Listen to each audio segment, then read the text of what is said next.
બાળકો અભ્યાસ નથી કરી શકતા તેવા બાળકો માટે ગાંધીધામ નિર્મળ મમતા ચેરિટેબલ ટ્રસ્ટના અનુક્રમે હોળી ધૂળેટી પર્વની વિશેષ ઉજવણી। આજરોજ આદિપુર મધ્યે નિર્મલ મમતા ચેરિટેબલ ટ્રસ્ટ દ્વારા હોળીની ઉજવણી માટે વિશેષ આયોજન કરવામાં આવ્યું। દિયા ફાઉન્ડેશન છેલ્લા ઘણા વર્ષોથી નાના બાળકો જે સ્કૂલે નથી જઈ શકતા, ટ્યુશનની ફી નથી ભરી શકતા એવા બાળકોને આદિપુર GIDCમાં ભણાવવાનું સરસ આયોજન કરી રહ્યું છે। NM ચેરિટેબલ ટ્રસ્ટ હંમેશા આ બાળકોને મદદ કરવા તૈયાર હોય છે। આજે પણ હોળીની ઉજવણીનું સુંદર આયોજન આ બાળકો સાથે કરવામાં આવ્યું હતું। બાળકોને હોળીનું મહત્વ સમજાવીને કેક કટિંગ કરી અલ્પાહારનું આયોજન કરાયું। તેઓ સાથે ગુલાલ અને ફૂલોથી હોળી રમવામાં આવી હતી।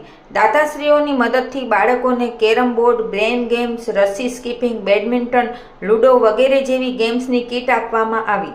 બાળકોને પિચકારી અને રંગ પણ આપવામાં આવ્યા હતા। બાળકોએ ટ્રસ્ટની ટીમ અને આમંત્રિત મહેમાનો સાથે મ્યુઝિક મસ્તી સાથે હોળીની ઉજવણી કરી હતી। કાર્યક્રમમાં દિયા ક્લાસના ટીચર, મહેમાનો અને દાતાઓ વગેરે પધાર્યા હતા। ટ્રસ્ટે સૌનો આભાર વ્યક્ત કર્યો હતો। રિપોર્ટ ભારતી માખીજાણી, ગાંધીધામ।